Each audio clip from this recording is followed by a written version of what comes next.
So welcome everybody yet again to another episode of the Sitrep podcast. I am your host, Ariscany Jim, and I'll be covering our Wednesday evening stream.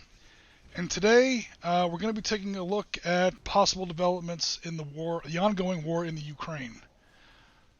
So we're switching gears, obviously. No more Desert Storm. We're switching over to the Ukraine, at least for a little bit, if for no other reason than to if for no other reason than to support or to sort of dovetail and synchronize with some of the great content that's been going up from the Chicago part of the team recently.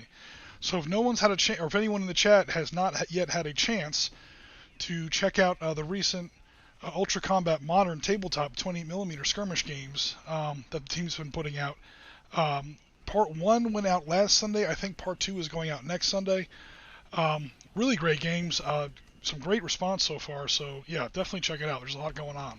So, for anyone who may not be aware, the Ukraine is a former Soviet republic. It is a big slice of what used to be the southwestern Soviet Union. Since, the early 1990s, it's been its own country, and things have always been tense down here. It's tense with a lot of former Soviet republics. But Ukraine is definitely one of the really bad ones as far as, a peaceful transition into independence goes, for two main reasons. And I won't get too much into the history and politics here, so I'll go through it kind of quick. The two main reasons is, number one, the eastern third of the country is not Ukrainian. Straight out, 90% of the people here are Russian. They identify themselves as Russian. They're ethnically Russian. So the idea that they're suddenly part of another country since the 1990s has never really sat well with them. And this is where we see 99% of the problems. When you turn on the news and you hear about the war in the Ukraine, they're talking about these three areas, especially Luhansk Oblast and Donetsk Oblast. Those are the two really bad spots. That's one reason we have a lot of problems here. The other problem is the main government in Kiev is really corrupt. I know the Ukrainians are always the good guys in this war, but guys, there are two sides to every war, and these people are crooked as a $3 bill, man. I mean, so as bad as the ethnic problems go and the historical problems go between Ukraine and Russia, which we've already talked about, but these people over here in the east do not trust the main government. They don't trust the rest of the Ukraine, again, because of the way these people do business, which is pretty sad, to be perfectly honest. So what really kicked it off is when a very, very suspicious, to put it lightly, presidential election took place, to the point where when the guy finally got elected, it was clearly a stolen election. And like in his acceptance speech, he says, this is back in 2014, he says, we're joining the EU. And joining the EU is basically an application to join NATO. And once you're a member of NATO, like Poland is now, like I think Belarus is now, or is in the process of becoming, like definitely all the Baltic states are, Lithuania, Latvia, Estonia, these are other former Soviet republics. Once you're a member of NATO, you have U.S. Air Force and Bundeswehr Army. You have all kinds of bases on your territory. And basically, we're talking about people here who remember World War II, and now we're talking about having German tanks on their soil, again with big black crosses on the turrets. That brings up some very, very bad memories to people who live in this part of the world, to say the least. Spoiler alert, about 30% of World War II takes place right here. This is a part of the country built on bones. So you talk about, joining in some sort of a military alliance with a united Germany and the Americans, who, again, these people don't trust. The Ukrainians, who these people definitely don't trust. Surprise, surprise, a war breaks out. Where it gets particularly sticky is, of course, the Russians are right here. Now, again, I'm going to kind of play devil's advocate and kind of play both sides of the fence a little bit. Just because a neighboring country has a rebellion going on that is friendly to you does not give you the right to blatantly and unilaterally intervene with covert forces and annexations of the Crimea and everything else. On the other hand, this is right on Russia's border. When Mexico is having all kinds of problems and is basically falling apart with all these cartel wars. You don't think we get involved? We definitely get involved. We want to maintain security on our border, if nothing else. Granted, Russian intervention into these pro-Russian, where separatist rebels are fighting, is a lot more serious than just trying to keep your border straight. But at the same time, strategic security is a thing. So again, I kind of walk down the middle of the road when we talk about the Ukraine war. I don't want to get too much into the politics. I will get into it just enough to present both sides. Suffice it to say, it's a mess. So like I said, it's been, at least from the Russian perspective, it's been kind of a war by proxy. All of the rebels here, or the separatists here, are definitely pro-Russian, and the Russians have been sending them aid by the shovelful to keep them in the war. Conversely, the Ukrainian armed forces that are supposedly defending and holding their country together over here in the east are not doing a very good job. They've never done a very good job. And number one, those units aren't terribly well motivated. Why defend the people who don't want to be defended? It's a little bit like the Americans in South Vietnam. And number two, they are getting absolute squat in support from home. They are using 30 and 40-year-old tanks because the good tanks are being sold to other countries because people in Kiev have to make money. Again, their country is or at least their government, their federal government is very, very corrupt. But what we're going to do today is sort of imagine what might happen if Russia's intervention in the eastern Ukraine is no longer covert. It's no longer war by proxy. They're now invading. This could happen literally any day. The chances are kind of remote, but we're just going to go ahead and imagine for today's game that it is in fact happening. We're already on kind of this kick. Last week's game of Ultra Combat Modern did have United States troops actively engaged against Russian regulars. American troops are stationed in Kiev. Last I read, there's about 600 of us in Kiev. So we're a lot closer to this war than you might think. To my knowledge, no Americans and Russians have traded fire yet, but it could happen literally almost any day. But what we're doing today is not Russians versus Americans. That was the Ultra Combat game. We're doing Russian regular armed forces, not separatist rebels, the actual Russian army, specifically 4th Guards Tank Division, up against UAF, that's Ukrainian Armed Forces, here in the eastern Ukraine. So here is our little battle area, this little green rectangle here at the bottom, which is going to zoom in to this area. Again, of course, this is not like a real campaign, so the detail is kind of light. But we're just kind of imagining a what if. Sometime in 2022, 2023, this scenario, God forbid, might be unfolding on the 6 o'clock news. So again, I'm just imagining spearheads of 4th Guards Tank Division, veterans of the Second Chechen War. These guys have actually been in combat before. They're pretty badass. They're coming down and they're going to enter. This is the area of our actual Panzer Leader map, and they're going up against 95th Ukraine Armed Forces Brigade. They're technically an airborne brigade. They also have tanks. So again, it's a pretty elite force in the Ukrainian Armed Forces. You hear about it when you do actual study into some of the battles that have taken place in the Ukraine War. 95th Brigade is one of those names that just keeps coming up. So kind of the best of the best is kind of what we're imagining here. So heading over to construction, here is our map. Again, you see where that tributary is coming down off the Donetsk River. Kamyanka is the little town that we're going to be fighting over. 250 meter hexes. You guys know how Panzer Leader works, so I'm not going to go through all this again. And we have our beginning forces. So I kept this one very small, again, because we're not trying to be up all night. Roughly battalion-sized force. We've got one of the better tanks in Eastern Europe. This is the T-84, which is a rebuild of a rebuild of a rebuild. It's a upgraded upgrade, so to speak, of the T-64, in turn the T-80. The second company of 3 platoons is made up of T-80Us. We've got a company of motorized rifles here, 2 platoons of regulars, a section of SA-14 surface-to-air missiles, and some 120mm mortars, and 1 Hind gunship in support. So 1, 2, 3. We got about 30 tanks on the table. Each platoon is 5 tanks, 20 APCs, a couple hundred infantry, or about 100 infantry, and a couple helicopters. Like maybe one. This might be a pair of helicopters. There's also some riot police and a volunteer battalion. A lot of what's been going on in the Ukraine has not been between the Ukrainian army and the Russian army. In fact, so far, thank God, touch wood, none of it's been between the actual Ukrainian army and the Russian army. It's been between these volunteer battalions and these little local militias. So not only are there separatist rebels, partisans, or whatever you want to call them, running around causing all kinds of problems, they're often fought by unofficial and unregulated. So these guys do as much damage sometimes as the so-called separatist terrorists. They're not terrorists, but the separatist rebels do. Are these volunteer battalions who, because they're not part of a real military, they don't have that military training, and they certainly don't have that military accountability. God knows what these guys are doing sometimes.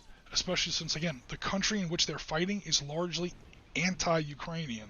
It's pro-Russian, even though you're technically inside what the borders defines as Ukraine.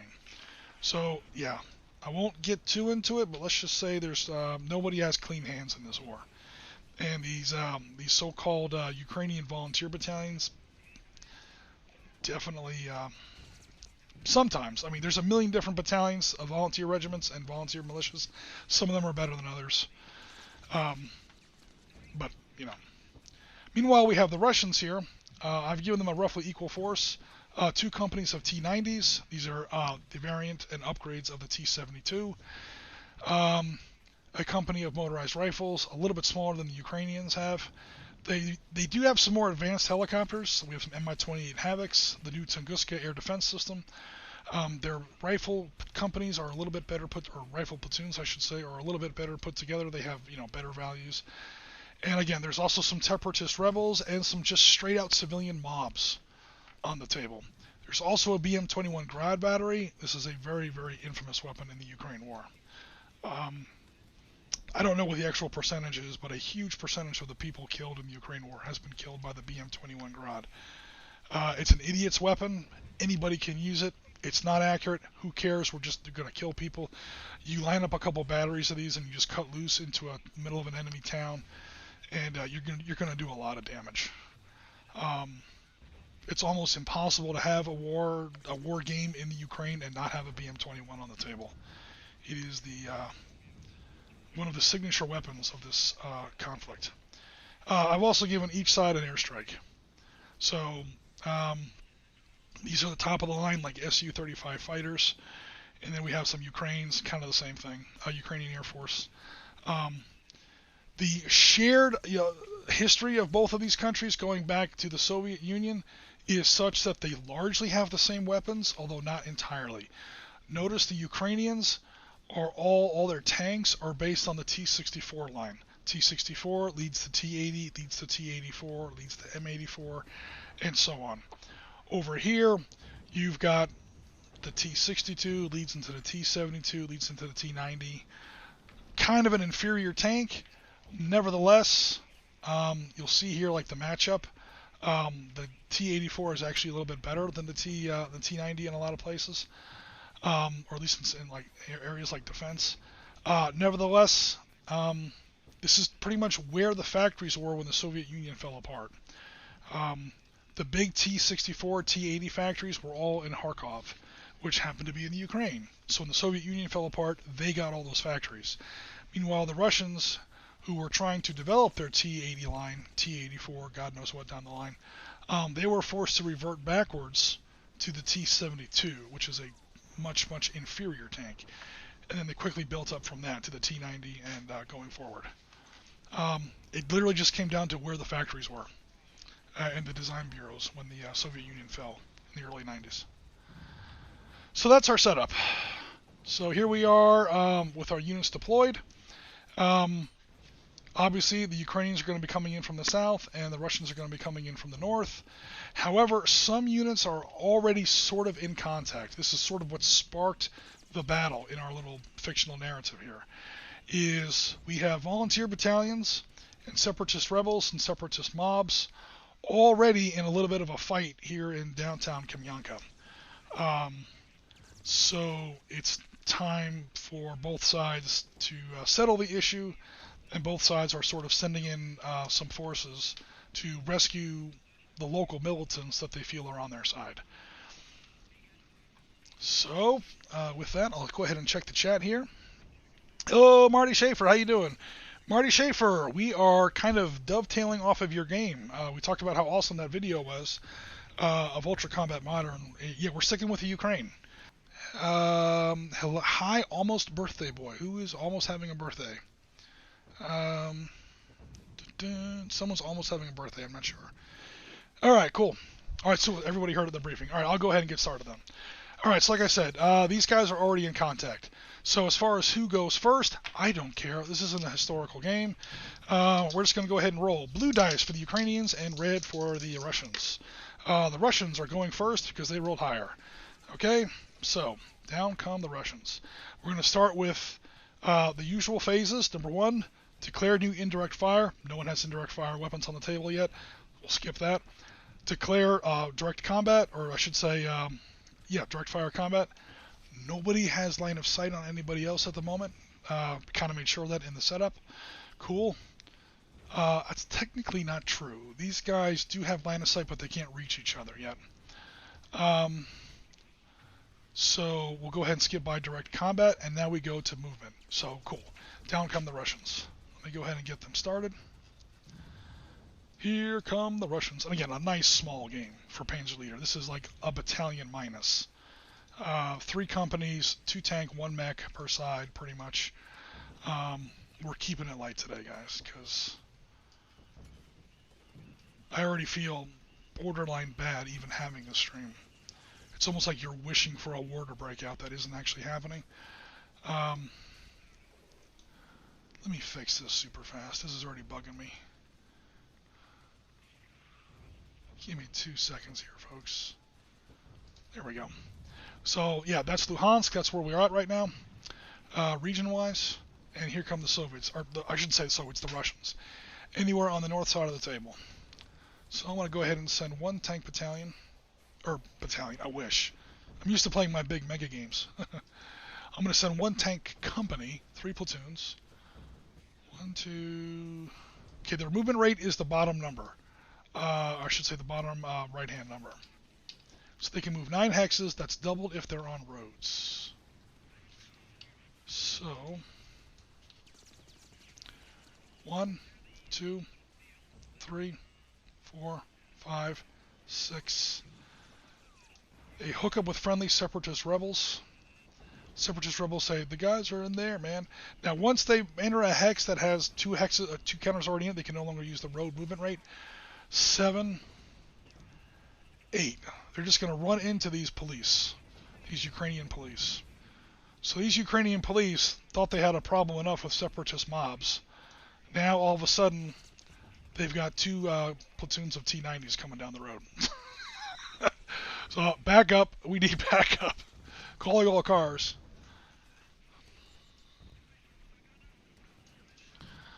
Alright, that's some of my tanks. My other tanks are going to go overland.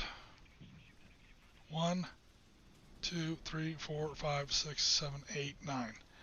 Yeah, these T-72s and T-72 knockoffs are nothing if not fast. These Russians are going for this other objective hex over here. Now, I don't want to get my tanks bogged down in too much of a street battle, so I'm going to send in some mechanized infantry support for damn sure. Oh my god, what the hell, man. Bring to front. So in Panzer Leader, when a unit is underneath the carrier unit, that's when it's loaded. When the passenger unit is stacked on top of the passenger unit, or on top of the transport unit, that's how you know it's unloaded.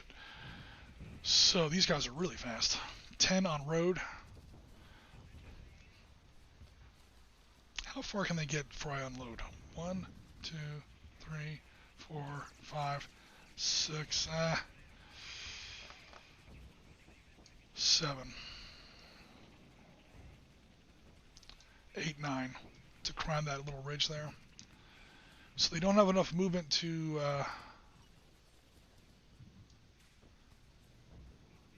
unload. Yeah, the Russian infantry force isn't the biggest. It's mostly armor. Let's get some air defense in here, in case the Ukrainians get cute. And the helicopter is going to hang back for now. Alright, so nice and fast. Yeah, Panzer Leader isn't a long game, believe it or not. What makes it long on some of our streams lately is Idiot Oriskany makes his scenarios too big. And number two, we often are starting a new player, and I have to explain everything. If the scenario is more sensibly designed, and both players kind of know the deal, you know, as far as the rules go, it's fine. It actually goes along pretty quick. Alright, so the Ukrainians.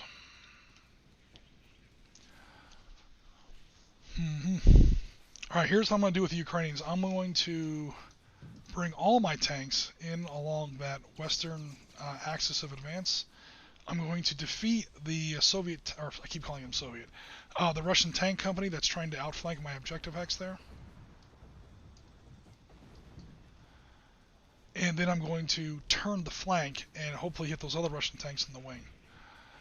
If I can concentrate all my tanks against half of his tanks fast enough. 1, 2, 3, 4, 5, 6, 7, one more. 8. So I'm already on the high ground. I'm in woods. I'm on the high ground in woods, and I'm overlooking that village. That's the objective hex. So these Russian tanks, I already see them. I can't shoot at them right now. I can't shoot at them right now because we've already passed the fire phase. But let's just say I have local superior. My Ukrainians have local superiority, at least in tanks. Let's keep everybody under cover so they don't get the first shot on me. Cool? Cool. Now, that means that my mech infantry is going to have to kind of hold the line a little bit here in the other part of the map. That shouldn't be a problem, though. 1, 2, 3, 4, 5. And now he's close enough to unload. So unloading, everybody, costs half of your movement. If you're certain kinds of passenger unit.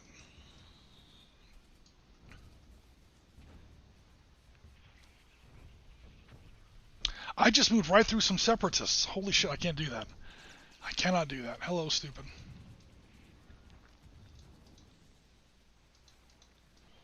These are enemy units, dumbass. Sorry about that. Set up my mortars back there on the road.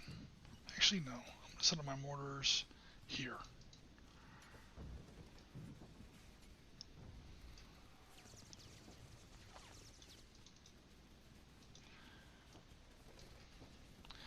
Air phase, well, it's a vehicle movement phase, so I'm just going to go ahead and put the chopper here. Where is that Russian air defense?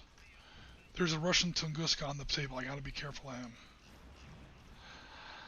Alright, so I'm going to be at low altitude, and I'm going to hide behind this brush. So I'm going to keep terrain between me and that Russian air defense vehicle over there. Or air defense section. Again, that's a platoon of 5. There's 5 Tunguskas.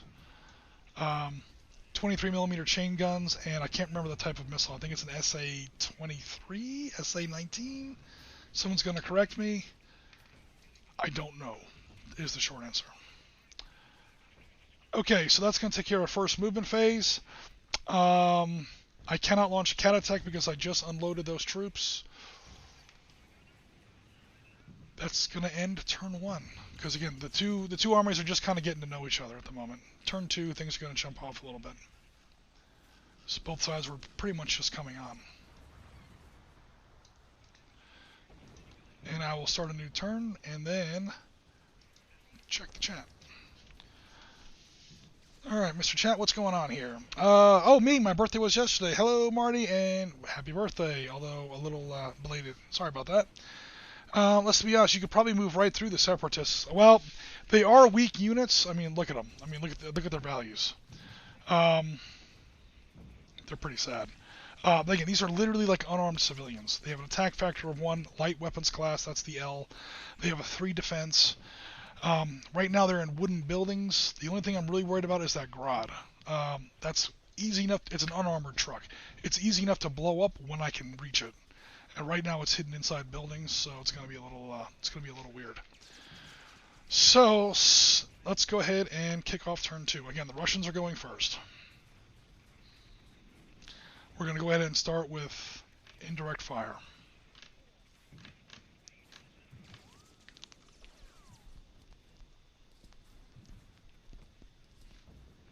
Before I do that, I'm going to cheat just a little. Actually, no, I'm not. He can't shoot at me because I'm not spotted. Sorry.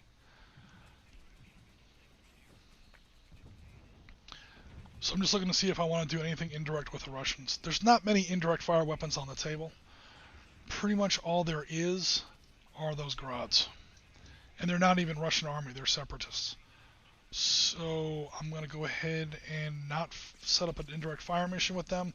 I'm going to reserve them for opportunity fire for when I'm sure I'm going to get cat attacked by some Ukrainians from both the north and the south. We have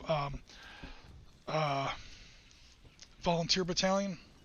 Take your pick. There's like 50 of them running around out there. So they have, lesser numbers. And then we actually have UAF regulars down here in the south. So we'll come to that when we come to that. So the Russians are going to go ahead and skip their indirect fire phase. They're going to go straight to direct fire. Oh boy. Alrighty.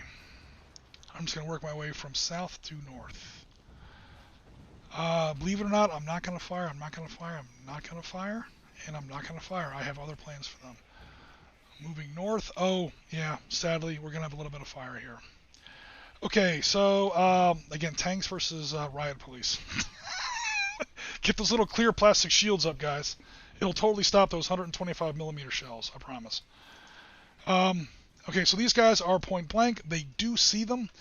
The one saving grace these riot police have is they are in concrete buildings. So, the way it works is I have 38 attack factor plus 38 equals whatever that is, 76.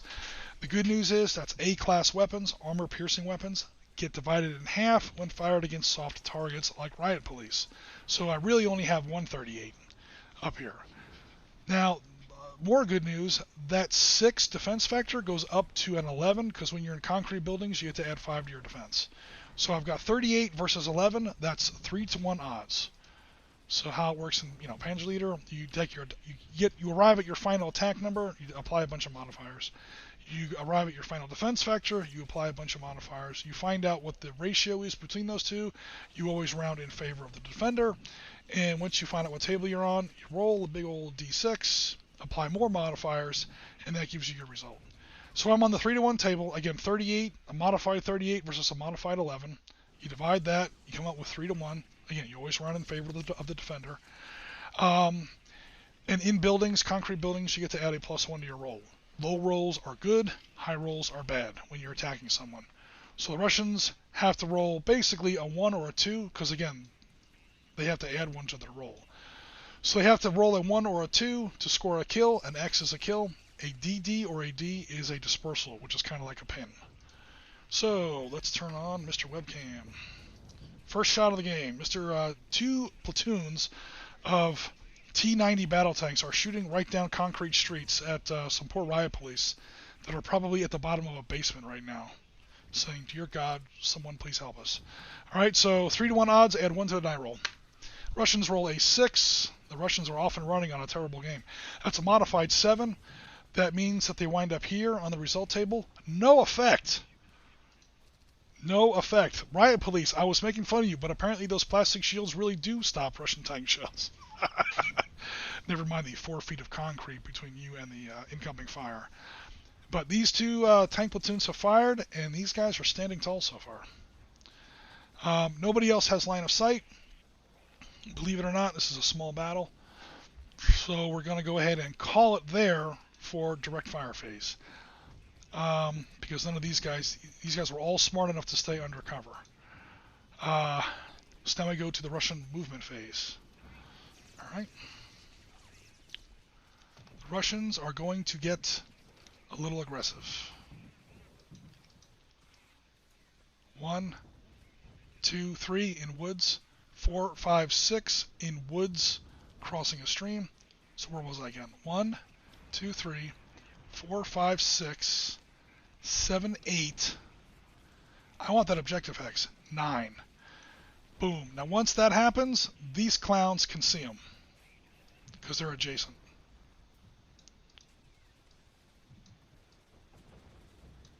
And that took almost all their movement because those T-90s were going through some really rough terrain, like these Ukrainian swamps and woods that are in the bottom of a creek bed and all this other schmutz. And they finally moved into these streets, and so these guys cannot see them. These guys can. So when you're in buildings or woods or any other kind of covering terrain, when you're in the hex with that terrain, you are covered. You cannot be spotted unless you're moving, and you have to have a certain amount of movement in enemy line of sight. Number one, and number two, or you fire, that gives away your position, or if the enemy unit is adjacent. That's why these guys can see and these guys cannot, because they're adjacent and they're not. Okay, so what else are the Russians going to be doing for their movement phase? Ooh, here we go. Move. Alright, why did they do that, you ask? Because separatist rebels want to launch a cat attack. That may have been a bad move, but I'm going to go ahead and do it anyway. Because I'm trying to defend that objective X. Alright, so separatist rebels kind of come down here. They join the separatist mob. So now we have some actual militia guys as well as a mob. Now, these Ukrainian forces can now take what's called opportunity fire because they're adjacent and they saw them move. So, but I can only take it against the separatist separatists. I'll zoom in a little bit. The separatist militia. I can't do it against the mob because the mob did not move. So Mob 1 did not move, Mob 2 did not move, Separatist Rebels did move. Defense of 4 wooden buildings, so they don't get the +5 bonus on their defense. I do still have to add 1 to their defense. So, okay, now it's time for opportunity fire. We have BTR-80s, which have an attack factor of 6. That's their machine guns and grenade launchers, plus all these rifles and light machine guns. 13 points, another 13 points, 26 points versus 4. That is 6-to-1 odds, which I want to do, trust me. I'm trying to break up what's called a cat attack or close assault tactic. So I'm on the 5+1 roll. I have to add 1 to my roll. That's kind of overkill here, but I want to make sure I kill these guys. And I get another 6. Okay, I'm changing my dice. 6 + 1 for wooden buildings becomes 7. That incoming separatist militia unit is only pinned. And for all that opportunity fire. So far, nobody can hit shit. Apparently, everybody's still drunk from the vodka party last night. Alright, so when you cock them off to an angle like that, that means they're dispersed. And unfortunately, these guys have all fired. That rots. Okay. What else are we doing here for movement? Russian-wise.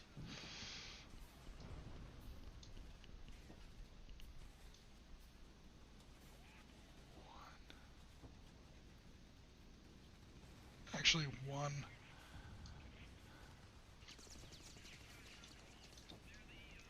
One, 2. Send the mob back to occupy that objective X just in case. These guys now spend half their movement to unload. Ooh, that's not what I meant. And then I'll move the vehicles. The infantry are done moving. Unloading is their movement phase. But the vehicles, again, I will move into these objective hexes and make sure that the Ukrainians don't steal them. Alright, meanwhile, this guy is going to go down this road. 1, 2, 3, 4, 5, 6, 7, 8, 9. I'm going up a hill and I'm still in woods. So it's triple expenditure, but I have 9 movement rate. I'm trying to get my anti-aircraft vehicle into a clear line of sight and some high ground, so he has a much better field of fire, especially if that Ukrainian hind down there decides to actually do something. Speaking of helicopters,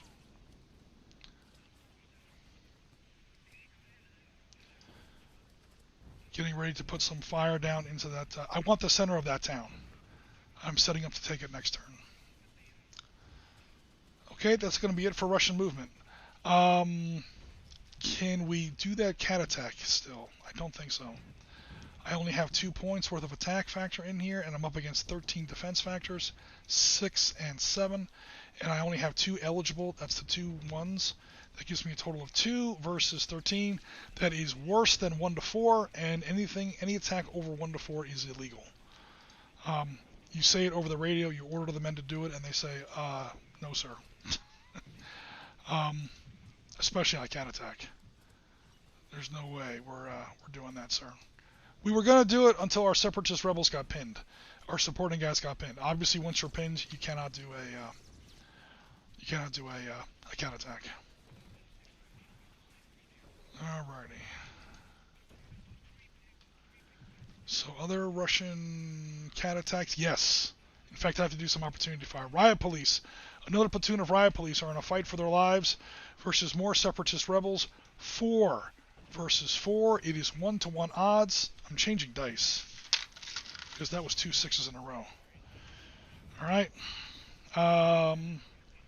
This is so these guys ran down this little creek bed and they're going to try to attack into this this other Objective X town where the bridge is.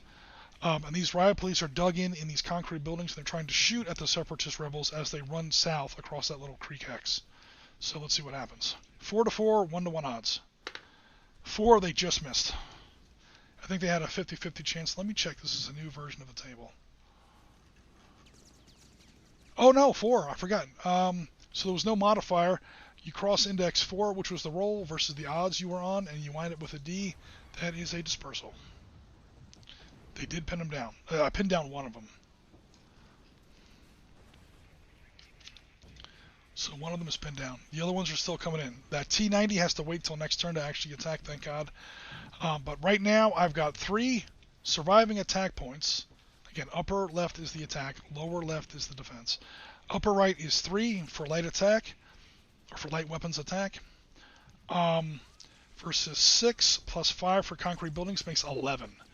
3 versus 11 is not quite 1-to-4. That attack has a snowball chance in hell, but at least it's still legal. So I'm on the 1-to-4 row, or column I should say. That's the worst row in the game.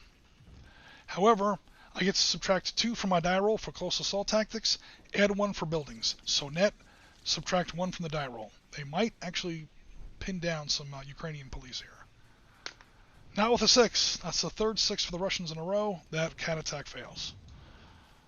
CAT stands for close assault tactics. So I'm going to be saying the phrase cat attack a lot. Alright, so that's going to be pretty much it for the Russians. Moved. I'm making sure I didn't miss anything. Cat attack did nothing. Broke up that cat attack. He is holding his fire. He's getting ready to get cat attacked. These guys moved. Cool, that's it for the Russian turn. Oh no! Save the file. Check out Mr. Chat here. Okay, sounds like the Ruskies have a bad aim or a misfire. Yeah, they've been rolling a lot of 6s. Then again, the Ukrainians have also rolled a 6 so far. Best WP equipment. You can find the Kiev on the Kiev Market Square. Okay, hey, I'm not surprised. From what I understand, the Ukrainian government would rather sell their military rather than use it in actual war that they're in on their own country, in their own soil. It's kind of weird. Oh no, Twitch just went down. Shit. Okay, Twitch is still behaving. Russians are having a rough go of it, says Marty. I withdraw my previous statement about going through the separatists. Yeah, they're about to get steamrolled. Because I do have some mortars that might be able to help out very shortly. And, oh, I forgot they've already fired. I have a Hind that can help out. So I got to be careful how I use it. No lag or anything. Twitch is fine. Oh, it's just for you that Twitch went down. Sorry, Rasmus. Obviously, we're still up on Twitch and we're still up on YouTube. Springtime also says, over on YouTube, in Angola during the 70s, a Russian aircraft support team putting a MiG-17 together for the Angolan Air Force, tried to drink wood grain alcohol during a night shift. The next morning, they were all dead. That's a tradition in the Russian military. Brake fluid, battery acid. There are ways to make booze out of that, believe it or not.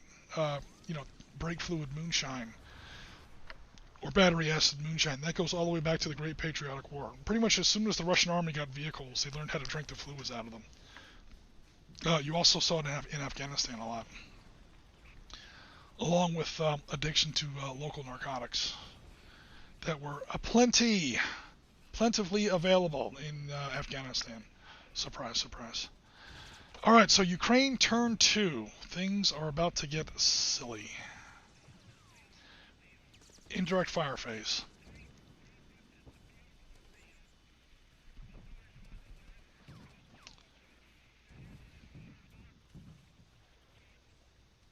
Actually, yes. Now, in a real Panzer Leader game, what you would do is you would call in stuff like this secretly.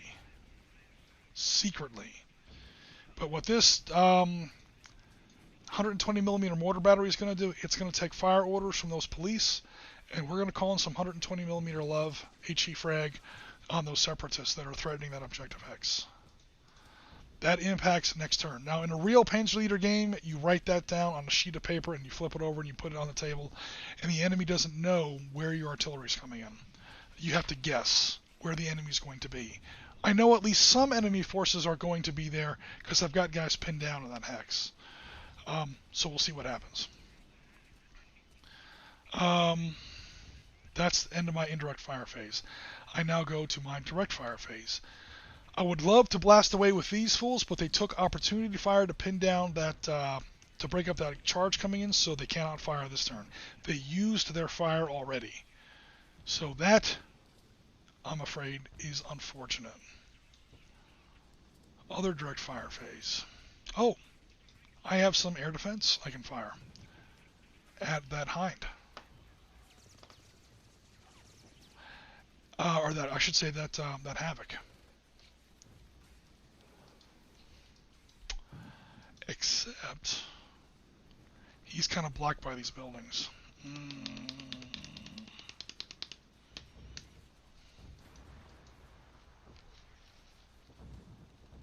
You know what? I'm going to go ahead and just dice it. Let's see. Because I don't really have... you know what? No, he's directly behind buildings. No, he can't see them. Okay, never mind. Other direct fire. This guy fired already. This guy didn't. Because he couldn't take opportunity fire versus these tanks. So I'm going to go ahead and take my direct fire now. 4 versus 4. I'm going to try and pin down. Now here's a choice I get to make. Do I go for the kill on that pin down squad, or do I go for the pin on his buddy? I'm going for the pin because I also know there's artillery coming in on this X.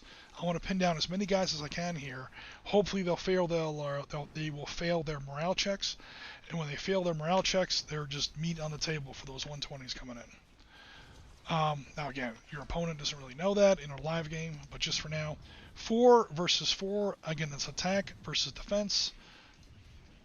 I need a 1 through a 4 to pin them down. Do it! A 3 up, pinned them down. Outstanding. Alright, these separatist rebels are in for a real bad day. Spoiler alert. Okay, other direct fire. Oh, yes. I forgot. There's a little bit of direct fire over here. Alright, that's a typo on those T-84s. They are not AA tanks. That's just supposed to be 1A. I apologize for that. These are old Russian and Ukrainian counters I created for the Ukraine article series I did way back in 2015. They are not the best miniatures, or I'm sorry, counters. I'm going to totally redesign these. Their colors are all screwed up. They're tough to read. They're nowhere near as good as our current miniatures we're doing for World War II and Gulf War. So I'm going to go back in one of these days and just like update this whole library and fix mistakes like that. That is not an AA weapon. That's a regular A-class armor-piercing weapon. So I got 3 38s. I need a calculator for this. Holy crap. 38 times 3 because there's 3 of them there, times 2 because I'm point blank range. 228 factors. I do have to add 1 to the die roll because they're in town. I'm going to go ahead and try to engage 2 of them at 4-1. Yep, so I'm going to go ahead and try and take out some of these tanks, especially the way I've been rolling today. So engaging 2 of them, 2-to-1 odds. And I have to add, I'm sorry, 4-to-1 odds. Unfortunately, I have to add 1 to the die roll. So they might actually survive this. They got a 50-50 chance of surviving this. 4, yep, 4 becomes a 5 on the, they just barely survived. God damn it. The 3 would have killed them. So 2 platoons of tanks were pinned down. Okay, that's going to be it for direct fire from the Ukrainians. Over to, there's no one to rally. Rally phase comes after that. There's no rallies. So then we go to movement phase.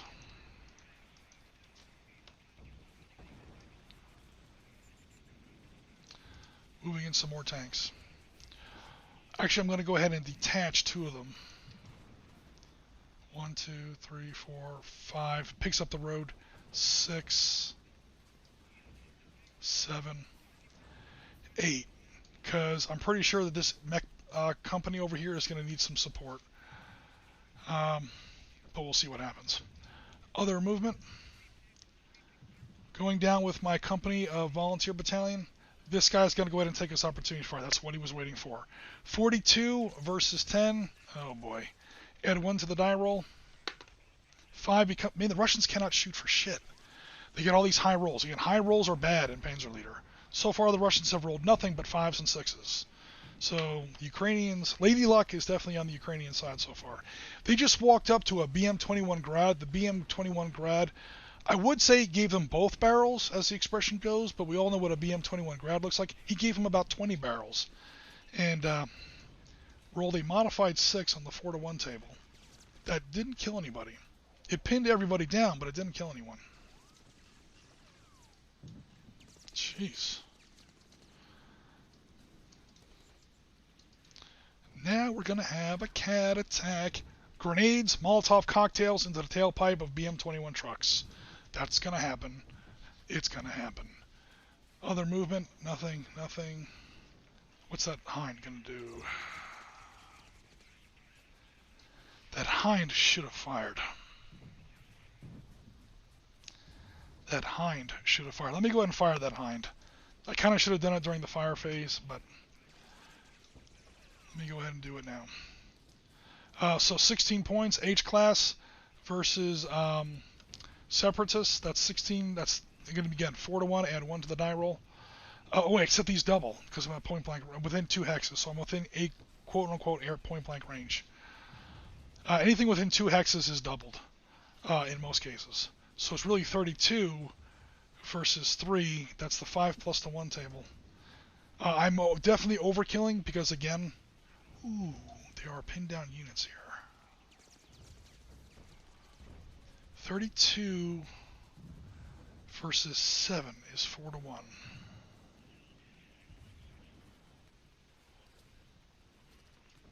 Again, do I go for pins or do I go for kills?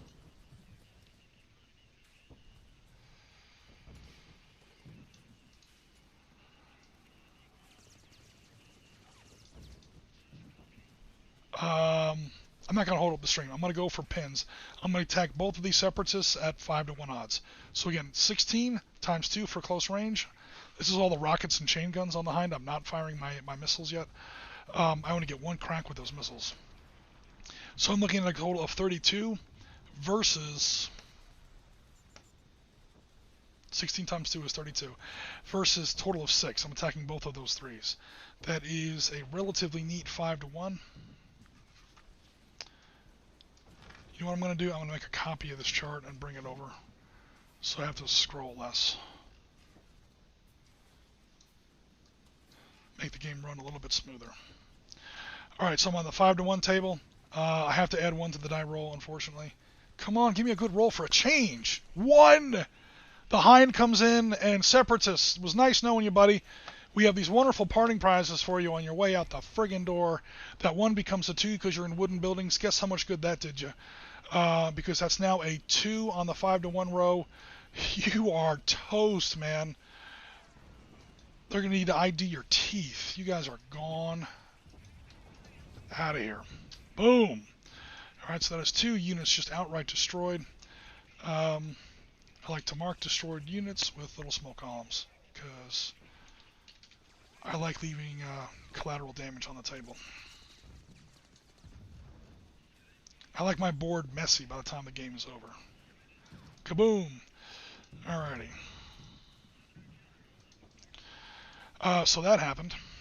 Okay, I think that's going to be it for movement. I rearranged some of my empty BTR-80s. I was trying to line up some more gunfire on that town hex, but I may not need it now because these guys are in a world of hurt in a second. So done. He's already got orders. He's fine. These guys moved. He fired. He moved and fired. Aircraft can move and fire. He fired indirect fire or opportunity fire. Nothing.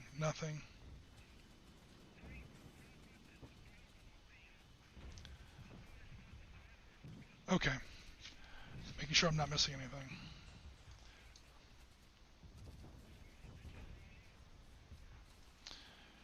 These guys have what's called split move and fire, but I don't want to use it because I will invite opportunity fire from that 1 tank platoon that is not pinned. So the Russians in this other village hex are still dangerous. There's still 5 tanks down there ready to do business. Okay, so the Ukrainian turn is basically done, with one exception. The very last thing to take place in a turn are assaults. So it's time for some assaults. This assault actually has a chance in hell. Okay, I have these 2 volunteer battalion platoons do not get to attack because they're pinned by the opportunity fire of the Grad battery. However, the third, I went down there with a whole company, 3 platoons. So this platoon is still okay. He's going to go ahead and shoot, or more accurately, assault. He's got a total of 4 points versus his 2. So that is 2 to 1. 2 divided by 4, or I should say 4 divided by 2. That's 2 to 1. Subtract 2 from the die roll, add 1 to the die roll for the town. So it's 2 to 1 minus 1. Could do this. Molotov cocktails and grenades into the tailpipe of the trucks. Do it! A 5, that's not so hot. A 5 becomes a 2. Sorry, a 5 minus 1 becomes a 4. They are dispersed. But you can't fire when you're dispersed, so at least that stopped more rockets from coming down on people. Okay, and that will wrap up Ukrainian turn 2.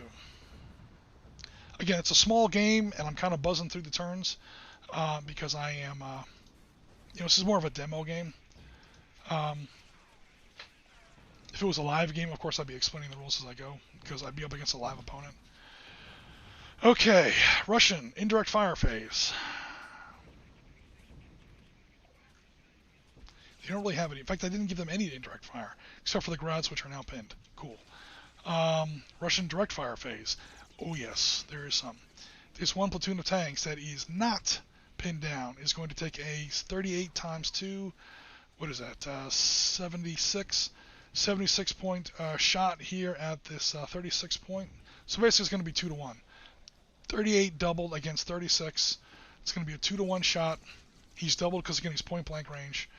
And he's going to shoot about that 1 platoon of T-80s. Those T-80s? Those are, T-80Us. So we're talking about 2 to 1. No modifiers, just straight out 2 to 1. That's like, what, the 4th, 6th in a row? The Russians, put down the vodka, pick up your rifle. If I was a Russian player right now, I'd be so upset. This is literally like, what, the 4th, 6th they've rolled? Alright, you got away with that one, Mr. T-80 platoon, all by yourself. Okay, now while I'm here, I'm going to go ahead and try to roll a rally on these 2 guys that have that were pinned down last turn. They both need a 4 or less. One makes it, one does not. We're calling everybody on both sides a morale B, just to make the game simple. Unfortunately for them, what was I going to say? Rallying was their attack. However, they are turreted AFVs, so they can do one of two things. They can fall back a turn now using the split move and fire rule, and thus make sure that they are still under cover and not adjacent to any Ukrainian units next turn, so the Ukrainians will have to re-engage and get first licks. However, that abandons an objective hex, not to mention their third platoon. So I honestly, again, because it's a solo game, I don't know what I'm going to do. So I'm going to say odds they pull out, evens they stay fast. Evens they stay fast. They say, you know what, we're not giving up the objective hex and we're not abandoning third platoon. Come and get us, son bitches. Alright, there are huge pros and cons to both choices. So obviously in a live game, you would make your own decision. Here I'm playing both sides. So just for fun, I'm going to go ahead and dice it out. There's no attacks going on down here. Everybody who's still breathing is pinned down. I'm going to try and unpin those separatist rebels. Let's give the separatists a 3 down, because they're separatists. Separatists and Ukrainian militia and police. Non-military guys get a 1, 2, or a 3 instead of a 1, 2, 3, or 4.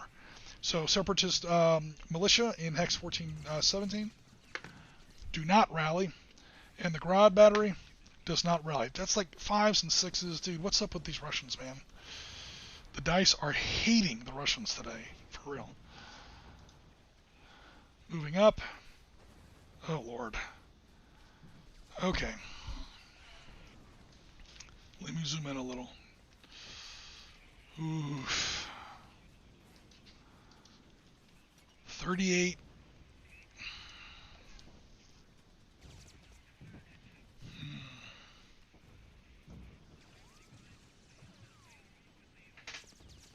Yeah.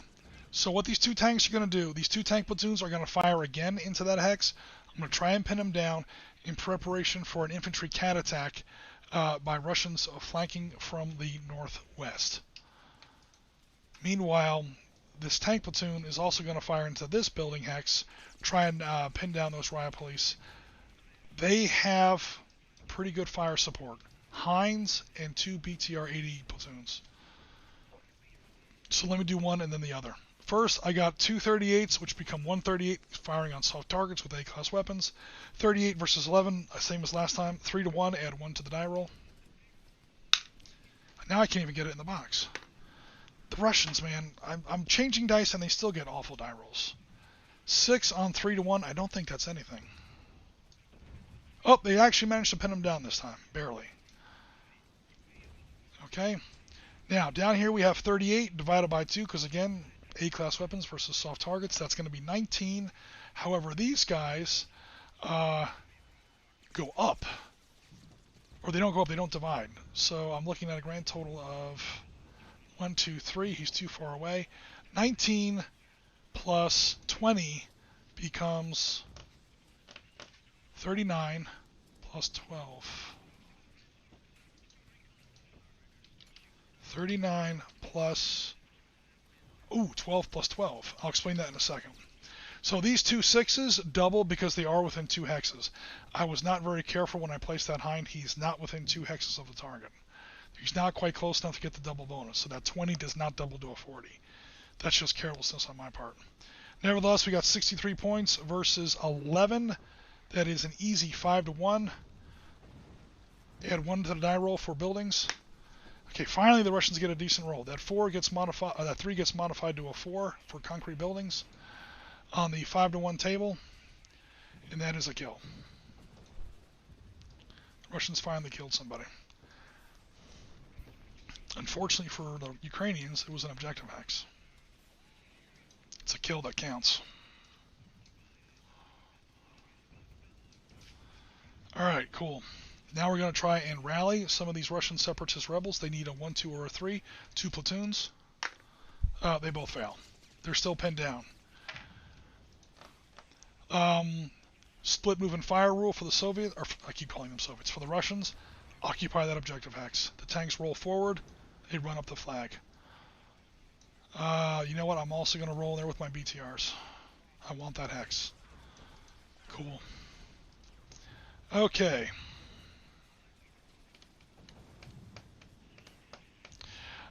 While we're in the movement phase, I know all my movement values say 1. People who watch our channel know that I always play with infantry movement rate 2. Panzer Blitz Liberation Edition. So that's going to set up. There's no opportunity fire allowed to come in because these guys are obviously dispersed. So they can't offer opportunity fire to meet this charge. I am looking at 2 8s. That's a total of 16 versus 11. 6 plus 5 for the concrete town. So it's only 1 to 1. However, I think it's to subtract 1 from the die roll. That's a 3 on the 1 to 1 table. Here's the good news for the Russians. That unit is already dispersed. It's a modified 3, which is double dispersal. That's a kill. The difference between 2Ds and 1D, 2Ds means, basically D means dispersal or pin. Double D means that if you are already pinned and you suffer a pin result, you're now killed. Also, I forgot that when you're pinned, you take an additional -1 off the enemy's die roll anyway. So it's -2 for the cat attack, +1 for the town, -1 again for the being dispersed. That 4 actually gets read as a 2. It's -2 net. So we're looking at a grand total of, again, 1 to 1. It's a 2, but that's still double dispersal. So that means Second Ukrainian Police Squad is destroyed. Now you do not get to occupy the hex, but the Russians are definitely doing better in the center part of town now.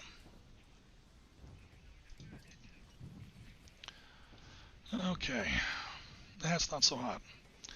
On the other hand, I'm about to take this objective X, so for the Ukrainians. Alrighty, I'm pretty sure that's going to wrap things up for the Soviets. Any other movement I want to do? Yes. Air defense. Keep infantry in the hex.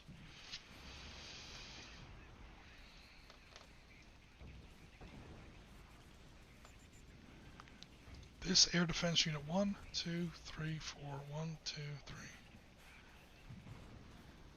He needs to get where he can actually see something.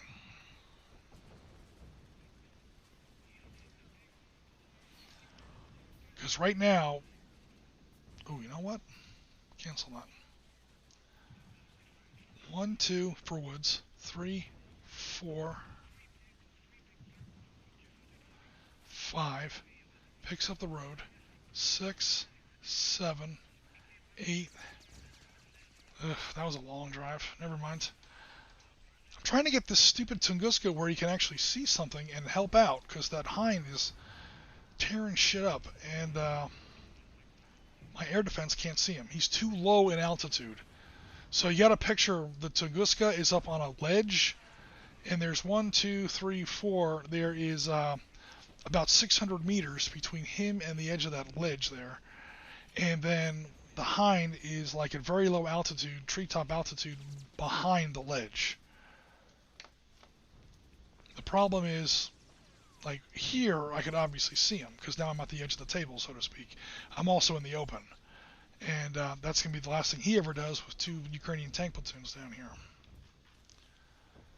So the Russians are having a bit of a, or I'm having a bit of a hard time deploying this thing effectively. I can keep him safe, or I can get him in the battle. I can't do both, apparently. Let me at least get him down here. 1, 2, 3, 4. At least now he's in a concrete building. Although I just emptied it out by counterattack. That's illegal. Damn it. Shit. Alright, I'll just put him in there. Put him in there with the tanks. Okay. Last looks. That'll wrap up the Russian turn. Ukrainian turn 3, and then I will check the chat. Oh boy. Okay, it's time to kill some Russian tanks. 1, 2, 3, 4, and they all double. Oh my god. Where's my calculator? Hold on. Escape. 38 plus 38 plus 38. Those are the T-84s. And then the T-80s. They both have the same gun. The T-84 has a slightly higher attack factor. The gun is more accurate. It has a more advanced ballistic firing computer, better sights, better rangefinder, things like that. Plus 36, right? So hold on. 38 plus 38 plus 38 plus 36. All that times 2. A nice even 300 divided by 72.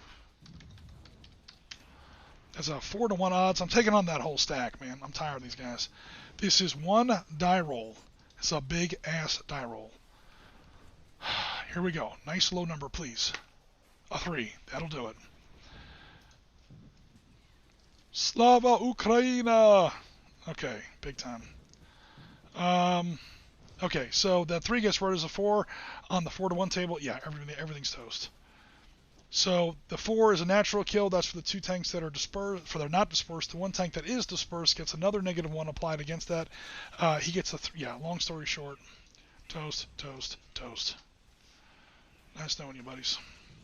Now, unlike the smoke columns, these things generate what's called wreck counters, which are tactically significant. These are burning tanks in streets.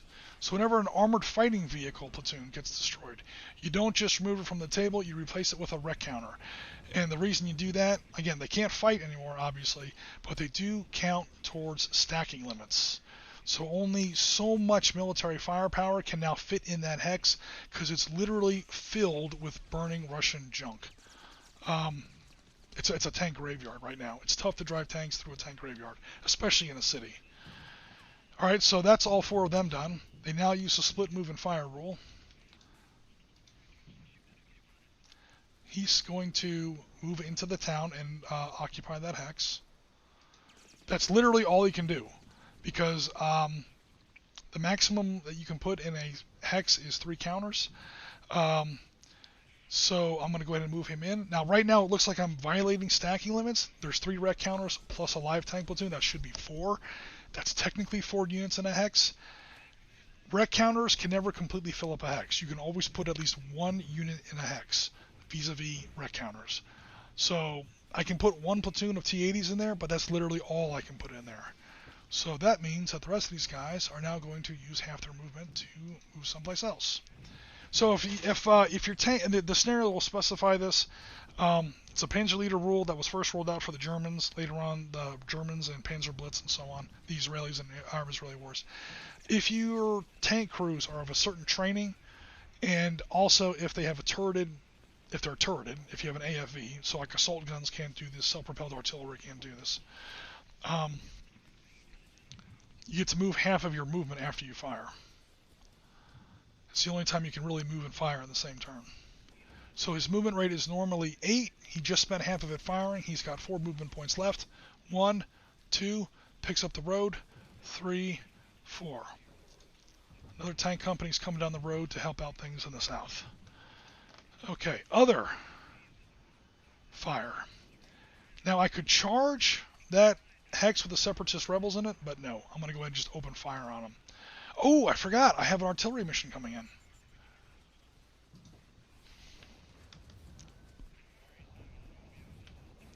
So next turn's artillery, I'm going to call on that hex because I know they want it. Actually, no, I'm going to call it on the objective hex.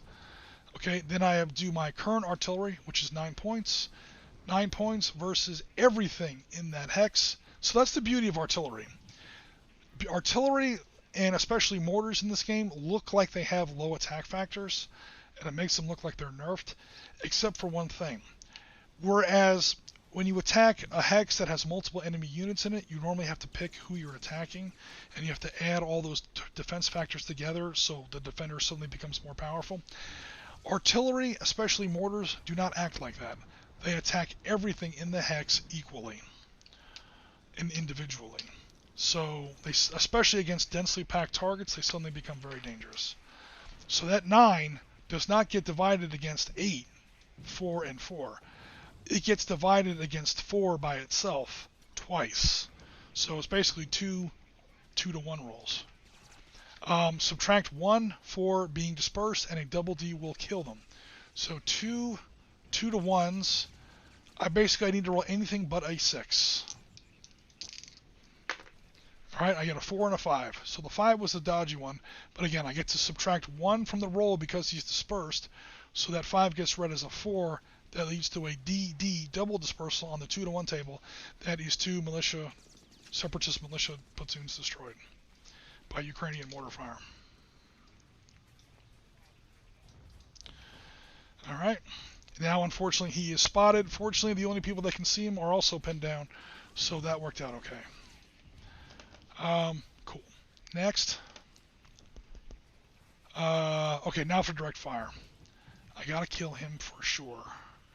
I'm gonna go ahead and keep it simple. I'm gonna fire 1 hex, 2 BTR platoons, and dismounted Ukrainian regulars. Looking at a grand total of 6 and 6 is 12, plus 7 is 19, versus 4, that is just short of 5-to-1. I'm going to go ahead and throw in 1 more of this BTR just because I want 5-to-1.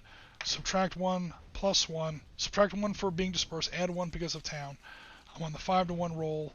I have to basically roll anything but a 6. And that's a 1. That's the opposite of a 6. He is toast. Good night, sweet prince. Now the units that did not fire can move. So who did not fire? 1 platoon and 1 platoon dismounted. You know what that means. Close assault time. I can now close assault that hex from 2 directions with that dismounted Ukrainian regular platoon. I'm going to be very careful and cagey with my Hinds, because I gotta watch out for that Tunguska platoon.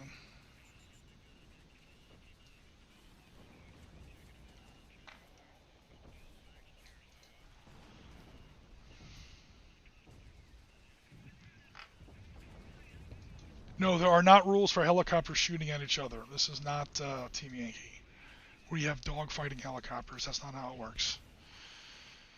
Okay. So I'm going to try to rally these two, just to keep the turn sequence straight. They are technically malicious, so they only rally on a 3 down. They both fail. No worries. The guy that is still in good order is going to continue his close combat with this new Ukrainian regular platoon that showed up from the other side. So now I have, I'll zoom in so you can see a little bit better. You have 7. Sorry about that. 7 plus 4 is 11 versus 2. 5-to-1 odds, plus 1 to the die roll for town. Subtract 2 from the die roll for a close assault. Subtract 1 for being dispersed. So it's a 5-to-1 net. Subtract 2. I'm pretty sure he's automatically killed.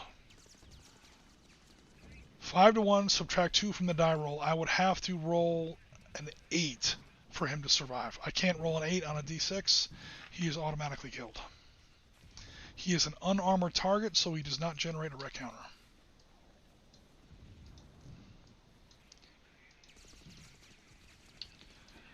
Okay, so things are wrapping up well for the Ukrainians in the south and the east.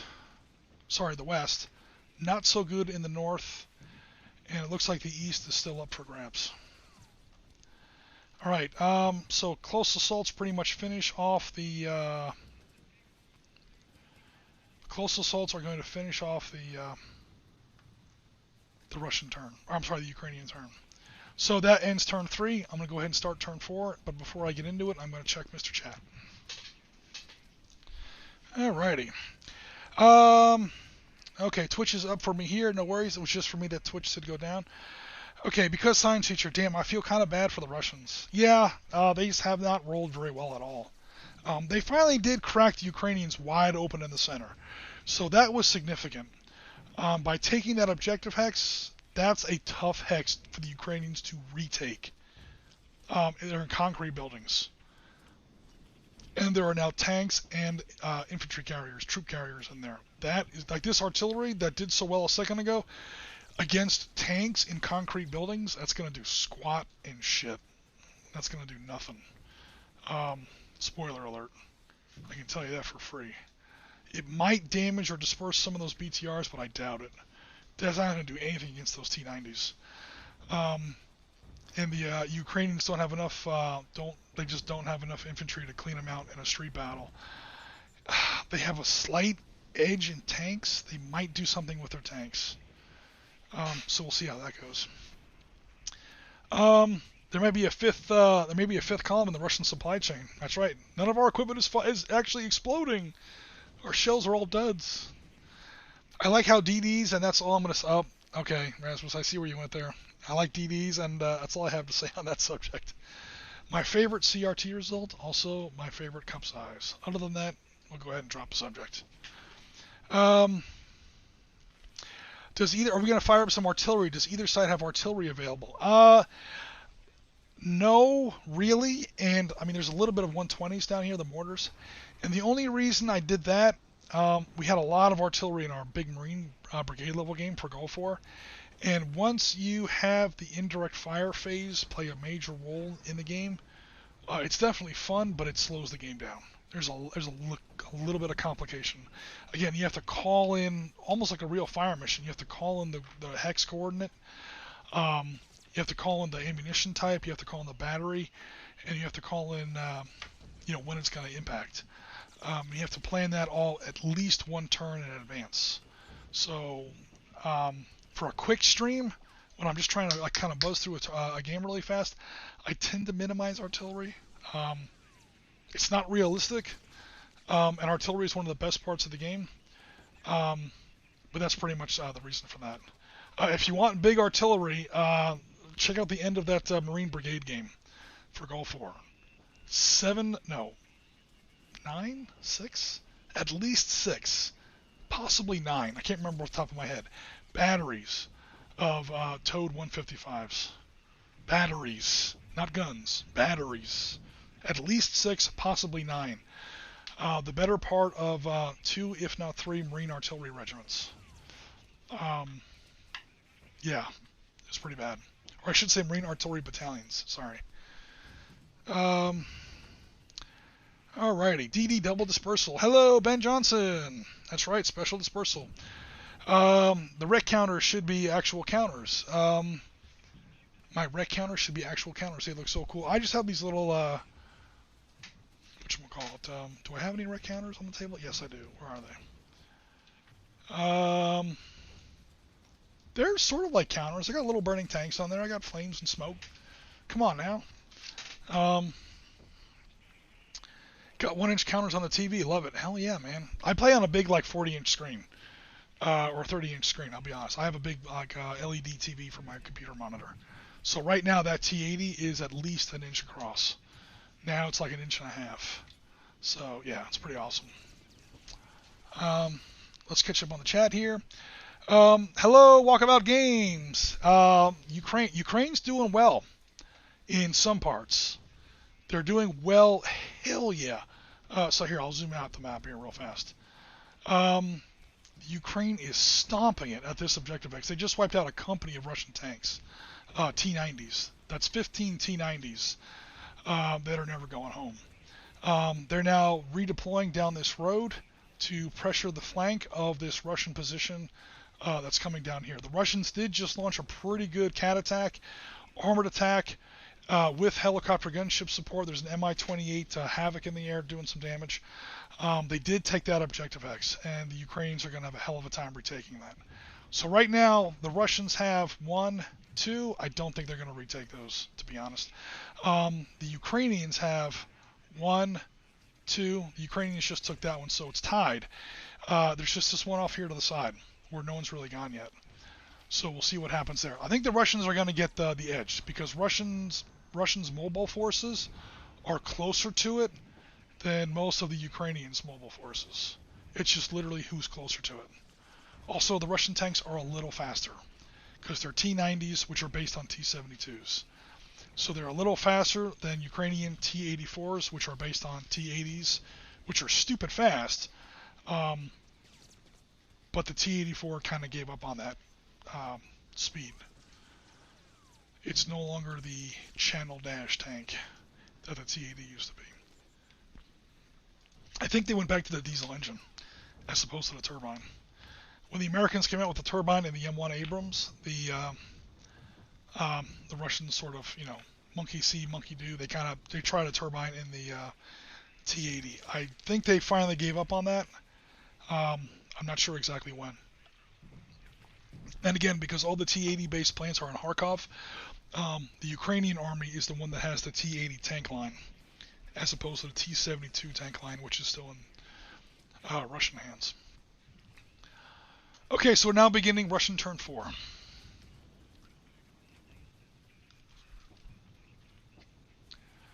No air phase, so I'm going to go straight to... I'm sorry, no artillery phase, so I'm going to go straight to air power. They're undercover, the bastards. I want that Havoc to start taking out Ukrainian tanks. And he's in a town. Alright, yeah. Ukrainians are staying undercover. These guys are not in cover. Okay, here I come. Hokum's coming in. Make sure I have line of sight because I'm at very low altitude here.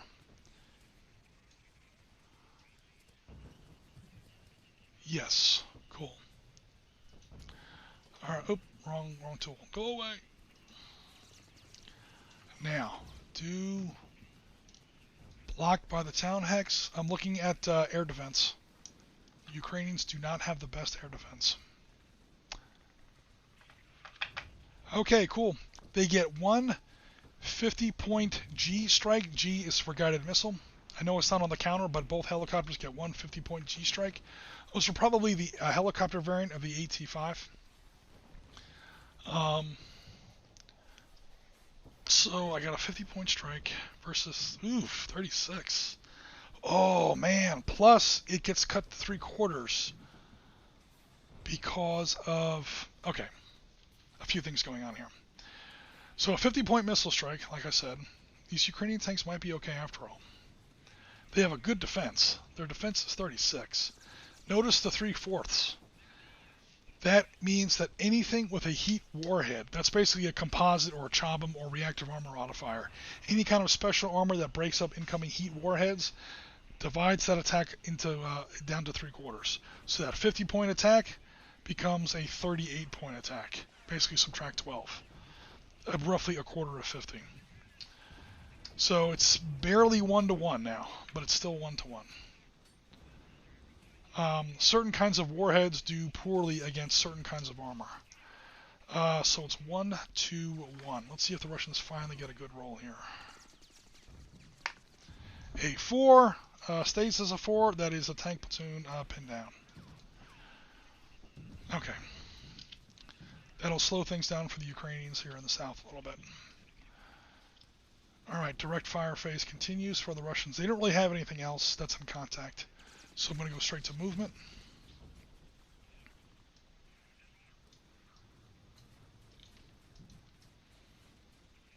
Actually,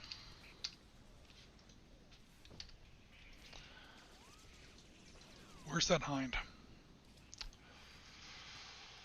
Russians are going for it. Whoa, except I'm going to use my movement correctly. 1, 2, 3, 4, 5, 6, 7. Again, double movement rate on roads. 8. Duck into that farm. Undercover. Now, were they visible long enough for that hind to take a shot at them? I don't take a shot at them. I don't think so. So the hind sees them. Again, that's a town hex. So we have to stay outside the town hex. From there, very briefly, these helicopters, in case for anyone who may be joining the chat, are very low altitude. They're basically at treetop, if not lower. They're like at 20 feet off the ground level. So they're basically like fast-moving ground units. And that's because both sides have pretty good air defense. So, yeah, the helicopters are being extremely careful. It did work against them in this case because they were only in line of sight for 2 hexes, which at the road movement rate for a T-90 is 1 hex or 1 movement point. That's 1/9 of their movement. There's no way. You have to be in enemy line of sight for a continuous 1/4 of your movement rate to trigger opportunity fire. So those hinds did see those T-90s deploying laterally, just not for long enough. Not even close. They saw them for about half as long as they needed. They saw them for a split second. By the time they slewed their guns over or their missiles, it was already too late. So the Russians are being a little cagey here. They're not going to throw away their second tank company the way they threw away their first tank company. I'm going to leave my last tank platoon here to defend that objective X. These APCs are a little squishy, and the Ukrainians are going to, they might make a push and try to retake that objective X. Speaking of which, I'm going to continue my movement phase.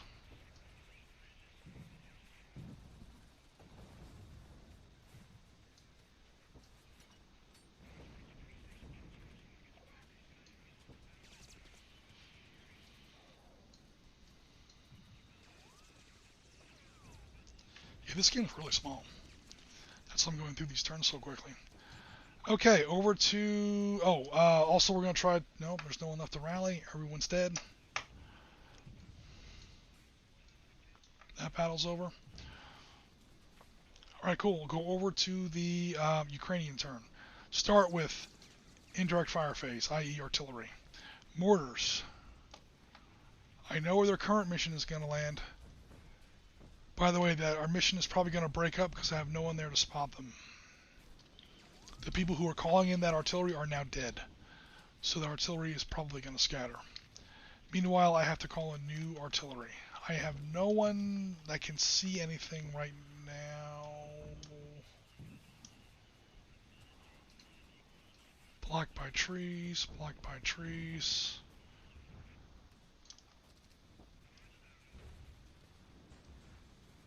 They haven't moved or fired out of that hex, so I can't see them anyway. Yeah, there's no mortar fire coming in next turn. So do I redeploy those mortars? Survey says yes. I'm going to displace these mortars before the Russians decide to drop something on them. I can't do that because they're firing this turn. Sorry. Alright, so let me see if that artillery actually hit anything. Probably not because I lost my spotters. So rolling on the scatter diagram. 5, it scatters by 1 hex. North is up, or north is 1. The artillery mission lands up here. And of course there's no one up there, so that was wasted. Alright, over to the Ukrainian direct fire phase. I, again, don't see anything. I mean, I have a little bit of anti-aircraft fire I can take here.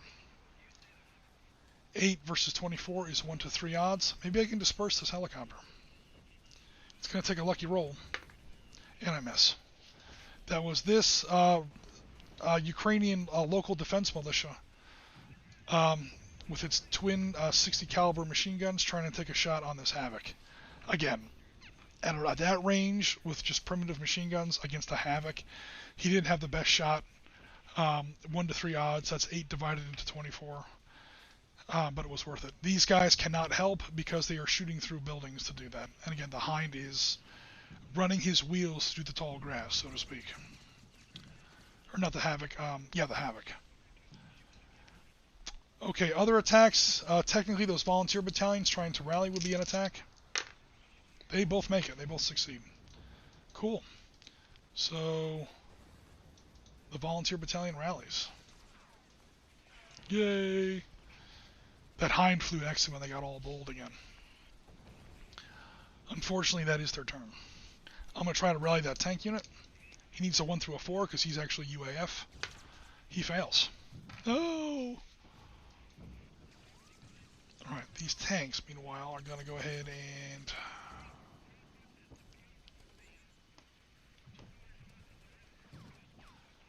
One, 2, 3, 4, 5, 6, 7, 8. He's going to have to stop there.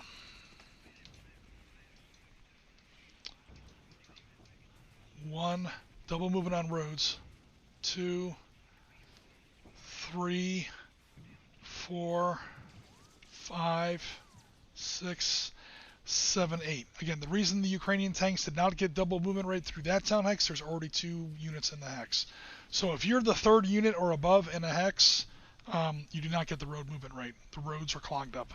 You can still move through the hex, we just have to drive off the shoulder, through somebody's backyard, run over somebody's car, you know, slow things down. Move forward with infantry as best I can. Where is my other infantry? Oh, there he is. See, I know I have 2 infantry platoons in there.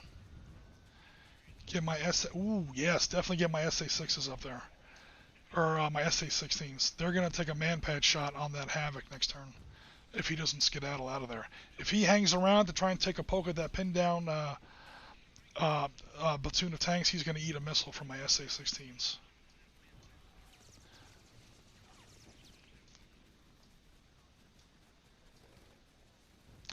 Move him back to pick up those mortars next turn. Meanwhile, what's my Hind doing? My Ukrainian Hind. He's going to back up, stay low and slow. He's going to work his way around, avoid Russian air defense, which is scarier than Ukrainian air defense. I don't have them spotted because they're hiding in buildings, but if those T-80s decide to move out, T-90s, I'm sorry, move out of there, they already have that objective hex taken, but when we try to attack that hex, I want to have some air support in place. I own that hex. Hold on. 1, 2, 3, 4, 5, 6. I want to garrison that objective hex. I just don't want to use a T-84 platoon to do it. 1, 2, 3, 4, 5, 6, 7, 8. So I'm trying to reconcentrate my Ukrainian armor. And I want to garrison that objective hex. Again, there's a lot of burning Russian tanks in there. It might be tough to see, but that is an objective hex. I did pay for it. I did take it. I don't want to have to take it again. So I'm going to leave at least a little bit of a garrison there. It's not terribly great, but I don't think the Russians have too much they can go after it to steal it back. Not much of a turn on turn 4, but turn 3 was very violent. Both sides took big-time objective hexes, had big battles, and now the two armies are kind of re-engaging or re-establishing contact. Cool. Begin turn 5. Move our copy.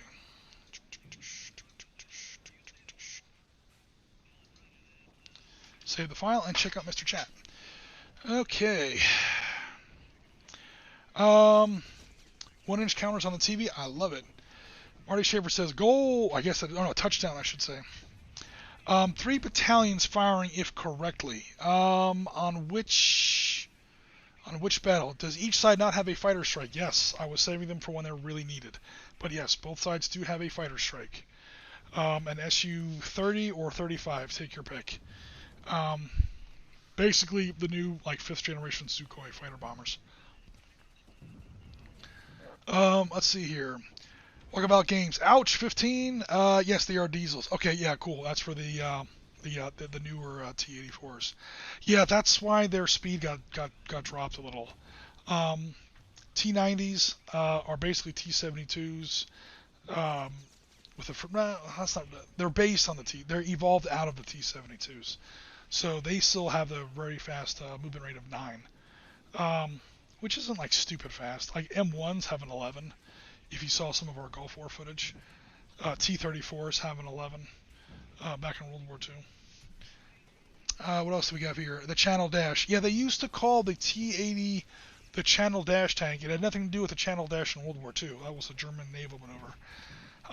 But the idea was, we're all scared of the T-80 because if the World War III really kicks off in Germany, a division equipped with T-80s could be at the Channel in 3 days, depending on how much of a fight British Army of the Rhine put up in northern Germany. But yeah, that was the big scary Soviet tank development in the early 1980s.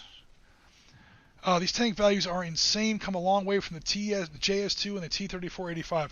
These are pretty weak compared to the 54s and 58s that we were throwing around for Challenger 1s and M1A1 Abrams before. Also, I do have to go through and rework all these counters. These counters have a lot of mistakes in them. But I just wanted to run a quick stream tonight. Number one, to make sure that our Wednesday is covered, and number two, to support our ongoing Ukraine content with the Ultra Combat Modern video that went up last Sunday. Awesome video. Probably our best gameplay video we've had so far. Complete with little muzzle flashes in the table and, 2 live players. It's definitely awesome. So again, if you haven't had a chance to check that out, definitely check that out. It's on our Sitrep Podcast YouTube channel. At least, I'm sure it's also on Facebook. It went out last Sunday at about 3 p.m. Part 2, I am told, is going out this Sunday to see how the rest of that game shakes out. Rasmus says it is very, very, very, very, very late war. Yeah, it's the year 2022 or 2023. It's so late war, it's into the future. Is this hypothetical scenario. All my experience is Panzer Leader and Panzer Blitz. I haven't even played much Arab-Israeli Wars. Spoiler alert, Ben, you have totally played Arab-Israeli Wars. You just thought you were playing Panzer Blitz and Panzer Leader. I'm just being a wise ass. Panzer Blitz, Panzer Leader, the first 2 editions of this game. It's hard to say who really plays it anymore. Anybody who still plays this system, what they're really doing is playing Arab-Israeli Wars with a World War II coat of paint. The Arab-Israeli Wars rules engine is the one that actually makes sense, especially vis-a-vis towns, improved positions, morale, artillery. The way artillery works in Panzer Blitz and Panzer Leader would make Marty laugh. It's like exactly backwards.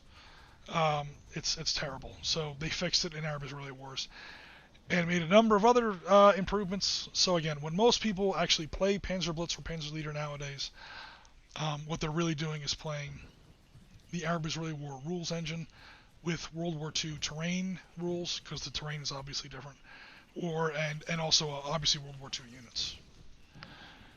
But right now we're playing with World War III-esque units. So Russian turn 5. You know what?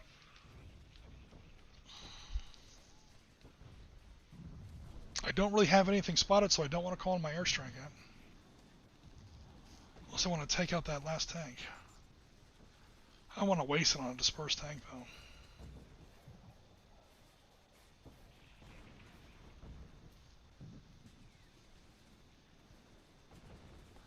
God, these counters are terrible. 40G, that is blatantly wrong. That should be like 60G. I gotta redo these counters, man. Gee whiz.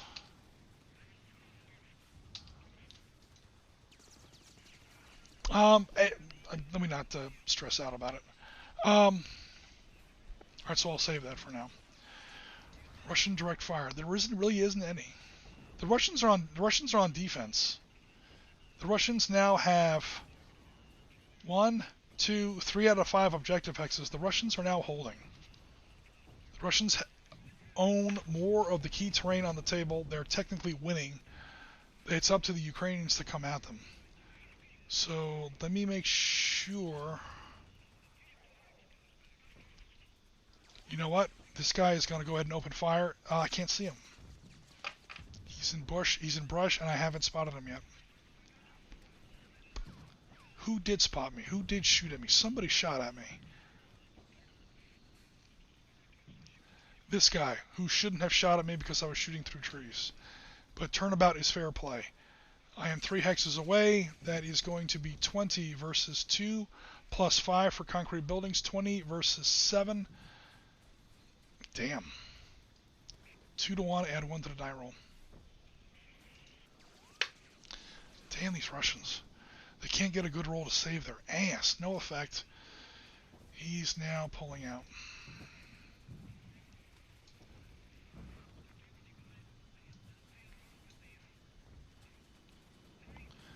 Because there's an SA-7 ready to do something stupid on me. I gotta be careful there. Where was he? Okay, my movement rate is 40. I have to get out of line of sight of that SA-16 within 10 hexes. Not a problem. 1, 2, 3, 4, 5. Okay, he can't see me. Because again, once you spend a quarter of your movement allowance in enemy line of sight, they can take what's called opportunity fire. And that means that SAM totally cuts loose.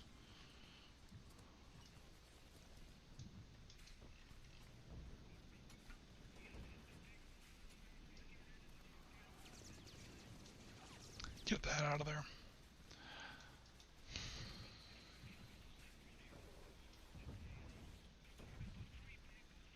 I want to reconsolidate, knocking that down, Hex.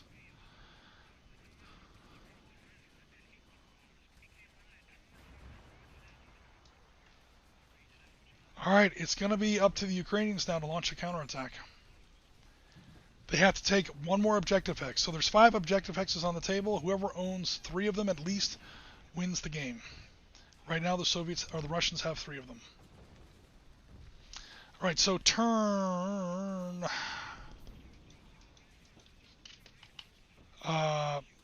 Ukrainian turn 5. Direct fire, no one can see anything.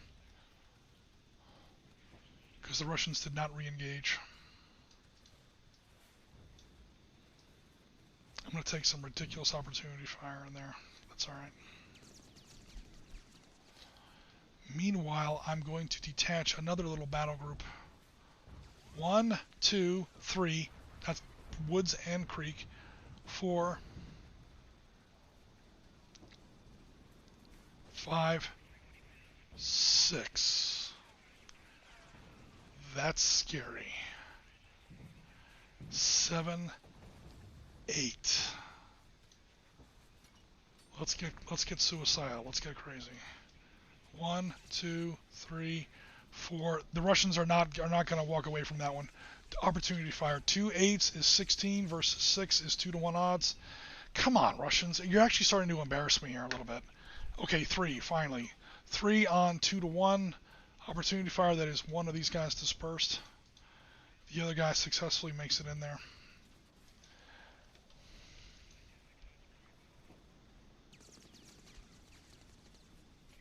Get the trucks out of the way. Get the trucks out of the way.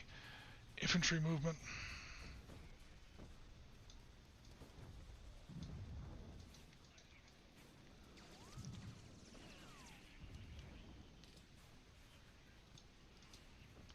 I'm building up a big freaking attack here. It's not going to happen this turn. Load the mortar inside that BTR and redeploy that objective hex. Let's try to rally that T-84 that's pinned down on the road. A 1, he makes it in style. That's considered his attack, which means he now gets half of his movement per split movement fire rule. That's 4 hexes. 1, 2, in the road, 3, 4. Clean up the rest of my movement here. Turning into a bit of a street battle there in Kamyanka.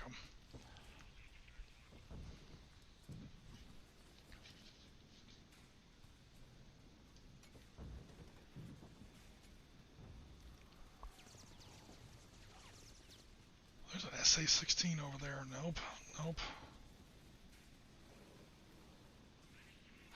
I'm going to leave this hind here because if I don't leave anything watching these 2 Russian tank platoons, they are going to swing south and retake this objective hex. So we're now at the phase where different units start to, maneuver around each other. Also, there's a Russian helicopter over here too. Okay.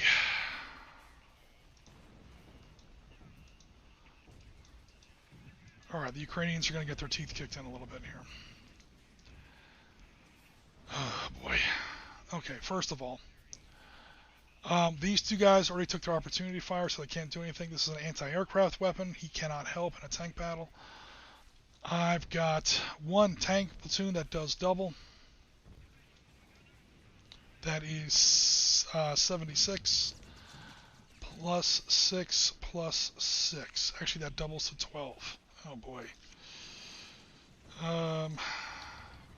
So that's going to be 38 plus 6 plus 6. That's that 30 millimeter cannon that's in those BTR turrets.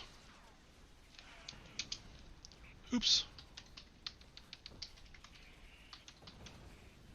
What am I doing? 38 plus 6 plus 6. Multiply that whole mass times 2. Obviously, is 100 points. That's still not enough to give him 3-to-1. These Ukrainian tanks are tough as shit. And they're in concrete buildings. God damn. 38 plus 12 is, 50. Okay. That still only gives me, really 2-1. Shut. The Russians roll another 6. I'm not kidding. Oh, God. All right, the Ukrainians got away with that one.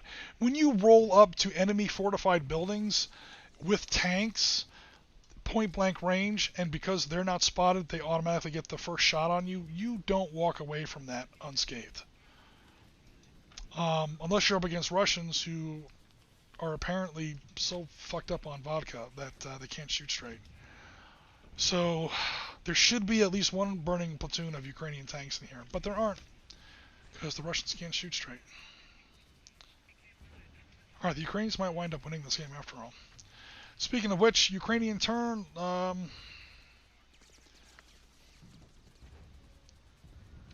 He already used up his missiles. I'm going to go back around here. And 20 versus 6 is 3-1 odds. I got to do something. That's a 2. That is at least one burning. Finally, a burning Ukrainian wreck counter. This game was becoming embarrassing. Kaboom. Alright.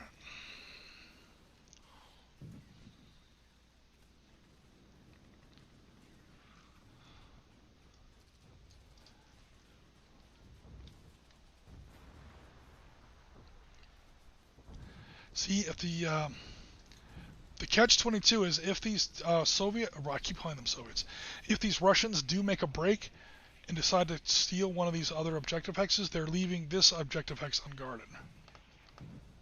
So this is where you have to really be careful. Could I reinforce this position by drawing off of this position? Yes. But now I'm exposing this objective hex. It's really going to come down to this one here in the middle, which the Russians are definitely on defense. Alright, so to finish up the Russian movement phase, I'm just going to go ahead and swap these two out. 1, 2, 3, 4, 5, 6. Yeah, kind of like the Ukrainians did last turn. So how much can I go? 1, 2, 3, 4, 5, 6, 7, 8, 9. Whoa! Let me not do that. Because there are Ukrainian tanks already behind me. That would have been bad.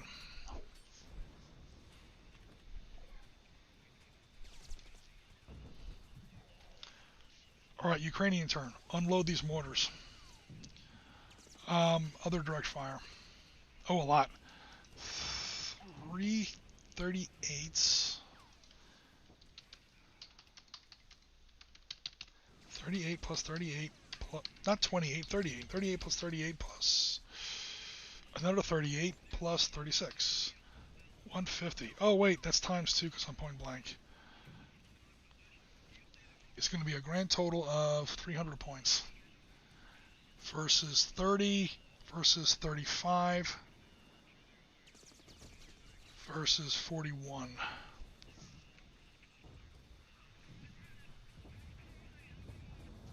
Versus 30, versus 36, plus 5 for the town is versus 41. I'm taking on that whole hex. Tank fire, tank fire, tank fire, tank fire, point blank. It does still double because I'm firing at armored targets. What I need to do is get some infantry in there as the Russian player. But it may be too late. Turn on Mr. Webcam, because this is a big-ass roll. 5-1 table because the table doesn't go no higher. Add 1 to the die roll. 2 becomes a 3 because of the town hex, concrete town hex. I did add the 5 in there for the Russian defense factor because they're in concrete buildings. That doesn't help them though. They're still at the 5-1 table. That 3 becomes a 4. 4 on the 5-1 table is all kills. Kaboom, kaboom, kaboom. The Ukrainians just won this game. Slava Ukraina! Crash, crash, and crash. Okay, other attacks. Yes. Or not other attacks, other movement. So, split move and fire rule, but before I do that, I'm going to move in some infantry. Not separatist battalions. No, I mean volunteer battalions. I want real regulars in there. And some tanks. Let me get those stupid rec counters on the bottom so I can see what's going on here. Because now I have to hold it against Russian counterattack. But that's not going to be too bad because the Russians don't have too much left. He's still in here, and I moved my T-84 Oblats in there. Oplat, is that what they call it? Walkabout games, Chris, if you're still with us? He probably knows more about the Ukrainian armed forces than I do. T-84, I think it's called Oplat or Oplats, something like that. O-P-L-A-T. Send to front. Yeah, now, realistically, I'm giving the Ukrainian armed forces a lot of credit here. Honestly, their tank battalions are normally armed with T-64s, not T-84 Oplats, but again, theoretical game, we're just trying to have some fun. Alright, I want that Russian air defense going. So I got these guys, T-80s, T-80Us, that's going to be 36 times 2 is 72, plus 12 is 84, versus 5, plus 5 for town hex, still gives me 10 against, again, 84. That's still going to be way up here on the 5-to-1 table. 5-to-1 table. Oh, a 6 becomes a 7. They survived. But they are pinned. And now the Russian air defense is pinned, my helicopter can do something. Dun, dun, dun, dun. What did I do with my helicopter?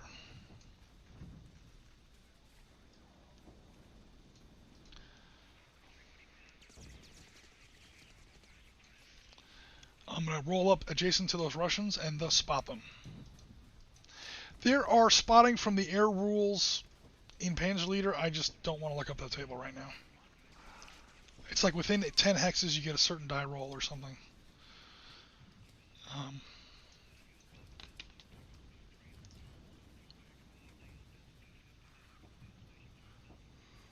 This guy did not fire. 1, 2, 3, 4, 5, 6, 7. Alright, that'll wrap up things for the Ukrainians on turn 6. Let me save the file and check out Mr. Chat. Yeah, the Ukrainians need to go on a rampage to repel the Russian invaders. The Russians, will not lie, kind of made a dumb move over here. I mean, it led to an early lead, or where they took this objective hex briefly. However, that was pretty, you see these 3 burning red tanks here? That was the end of half their tanks.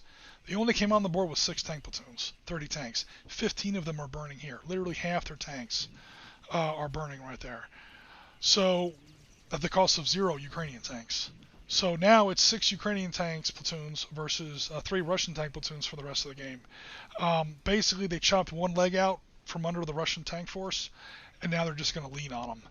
And so far, they're not doing too bad. Also, the Russians cannot... I mean, you guys have seen these rolls. They've been on camera. The Russians have gotten like 2 3s this game. Other than that, it has been 6 and 5 and 6 and 6 and 6 and 6 and 6 and 5 and 5 and 6. These are the worst rolls in the game. The fact that no Ukrainian tanks are burning from this little center push is incredible.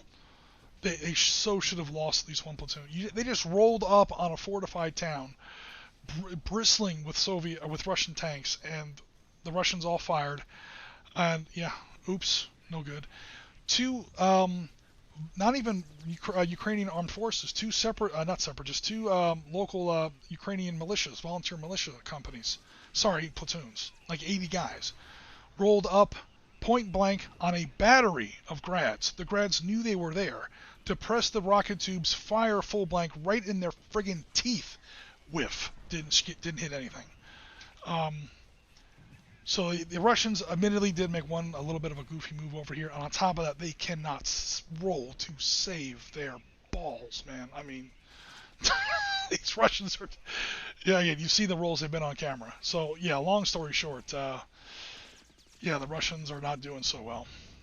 In fact, I might go ahead and just call it here on turns, because we've been up now for about 2 hours. I might just go ahead and call it.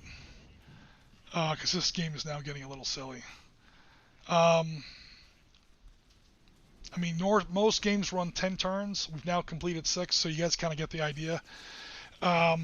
Basically, the Ukrainians now, just to kind of run the table, would try to clear out this hex, which opens up the road to this northern town, which is not going to be nearly as tough as that southern town hex was, because wooden buildings. You can tell by the color of the hex. So if it's like obviously, you know, like a wood color, that's a wood town hex. You don't get the +5 defense, you just get the +1 to the enemy's die roll. And these are concrete or stone. These add 5 to your defense factor and add 1 to your defense. Add 1 to the enemy's die roll when he tries to attack you. So, yeah, concrete buildings are a lot better than wooden buildings, obviously. And the surviving Russian objective hexes are both in wooden hexes, wooden town hexes, so not going to be too tough to take. The one that I was worried about, in fact, I said it a bunch of times, I was like, man, the Ukrainians are going to have a tough time. Oops. The Ukrainians are going to have a hell of a time taking that hex. They literally just walked up, they pecker slapped the Russians once, and they took the hex. I thought this was going to be like a miniature Stalingrad in here. Nope. The Ukrainians just walked up and, bitch, give me back my hex. Get back across the river. What the hell you think this is? Yeah, this game is turning into a farce. The Ukrainians actually have slightly worse equipment, except for tanks. But damn, dude. Shit. Yeah. Also, there's a blatant mistake on this Russian fighter bomber counter. That's why I'm not even playing it. It shouldn't be 40. That should be at least 60, if not 80.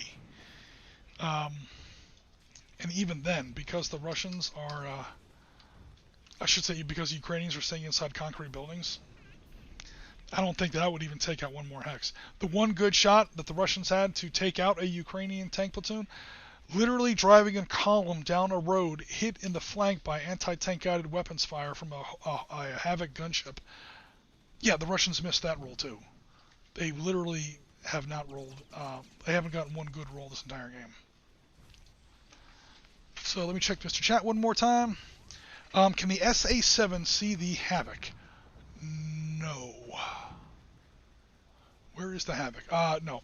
So, good question. Let's see who, Rasmus, but just to check here, I've got the SA-7 in this hex.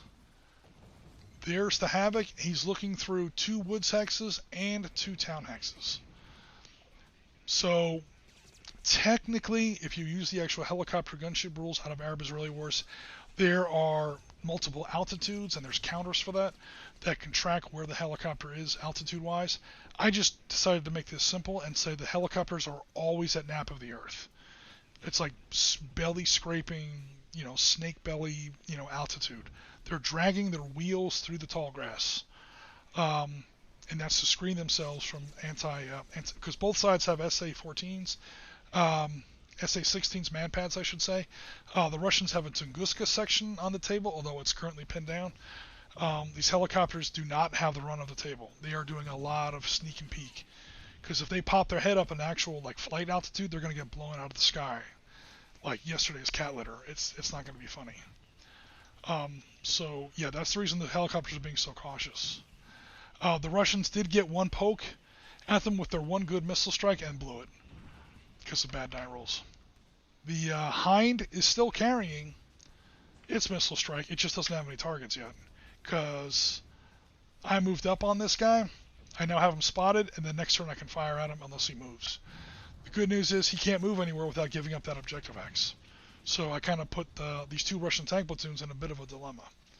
So next turn it would be like a 50-point missile strike against 24. So I get like a 2-to-1, probably blow him out of that town.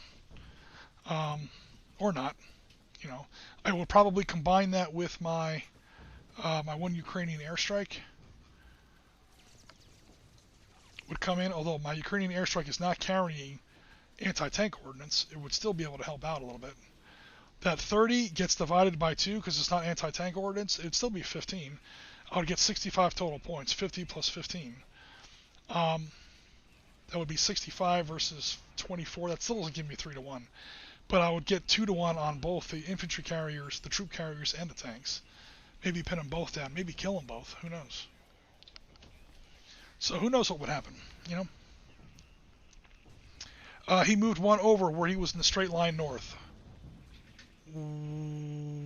Where was he? Are you sure? I had him back here. Are you saying he was like where, in 1409 or 1410? the Havoc. If he was in 1409, there's still no line of sight. Because of the elevation in 1410. If he was dumb enough to be in 1410, which I don't think I did, but hey, who knows? At this point, it doesn't matter. If the Havoc was dumb enough to be in 1410, yeah, there would be line of sight. He was in 1410. All right, well, whatever. 10 versus 24, a 1-3. It's tough to shoot down a Hokum gunship. No, all you're going to do is pin him down. Which, again, you can't really pin down a helicopter, so you disperse the helicopter flight. That's really 2 helicopters. 3, he just missed.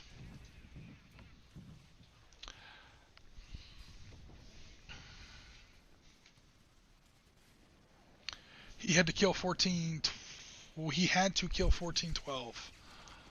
Oh, you're right. You're right. He could not have killed 1412 from 1409, so he would have had to have been in 1410. Yeah, you're right. But the SA-14 has now fired and missed in any event. Let's see what else is going on here.